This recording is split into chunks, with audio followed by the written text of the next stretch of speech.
تھوڑی سی عبادت کر کے ہم کیا سمجھتے ہیں کہ اللہ تعالیٰ ہمارے اس عبادت کے محتاج ہیں؟ بالکل نہیں، اللہ تعالیٰ ہمارے محتاج نہیں بلکہ ہم اللہ تعالیٰ کے خود محتاج ہیں۔ چلیے اس ویڈیو کو ضرور دیکھیں۔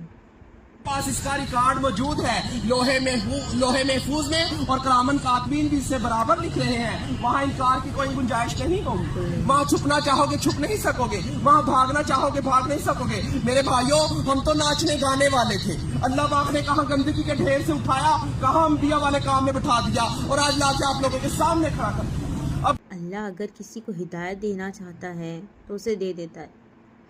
بھی نہیں سمجھو گے تو کب سمجھو گے؟ نبی تو کسی نے آنا نہیں، اللہ تو گرے پڑوں کو اٹھا کے آپ کے سامنے کھڑا کر دکھا رہا ہے۔ اللہ نے ذلت کے نقشوں میں عزت دے کر دکھا دیا۔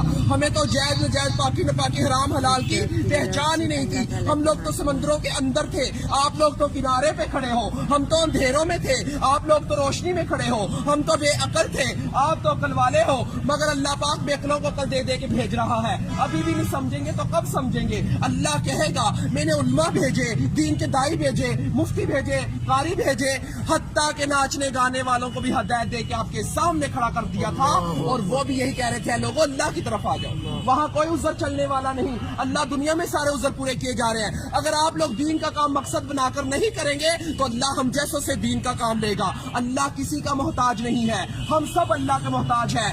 ابراہ کے لشکر کو اللہ پاک نے پرندوں کے ذریعہ بابیل کے ذریعے ہلاک کیا اور بیت اللہ شریف کی حفاظت فرما کر دکھائی۔ نمرود کو ایک مچھر کے ذریعے ہلاک کیا، جس بادشاہ کے تخت پر بیٹھ کر وہ سجدے کروایا کرتا تھا، اسی بادشاہ کے تخت پر بیٹھ کر اللہ پاک نے اس کے سر میں چتر مروا کے دکھائے۔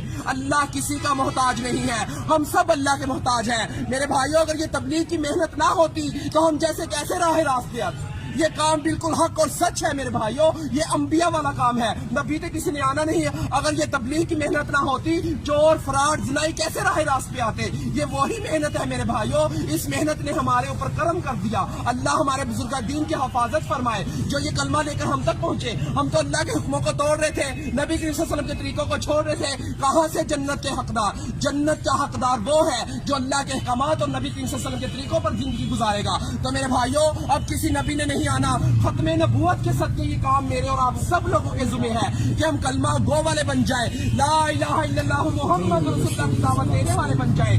ہر نگری نگری، بستی بستی، گاؤں گاؤں، شہر شہر، آل ٹو ورلڈ اس کلمے کو لے کر جانا میرے اور آپ سب لوگوں کے ذمہ ہے۔ تو میرے بھائیوں، اللہ کے حروف 4، محمد کے حروف 4، آسمانی کتابیں 4، بڑے فرشتے 4، نبی کریم صلی اللہ علیہ وسلم کے دوست 4، خانہ کعبہ کے کونے 4، امام 4۔ اسی وجہ سے بزرگ کہتے ہیں پہلی فرصت میں 4 مہینے لگا کر اس کام کو سیکھیں اور زندگی کا مقصد بنا کر چلیں۔ سیکھنے کے لیے 4 مہینے، کرنے کے لیے پوری زندگی، پھرنے کے لیے پوری دنیا۔ تو میرے بھائیوں، سیکھتے سیکھتے کرنا ہے اور کرتے کرتے مرنا ہے۔ تو میرے بھائی، یہ دنیا ہمارا امتحان ہے، عبادت ہماری پہچان ہے، اور دعوت اللہ ہمارا کام ہے۔ ہم تو اس کام کو کرنے کے لیے موت تک ارادہ کرتے ہیں۔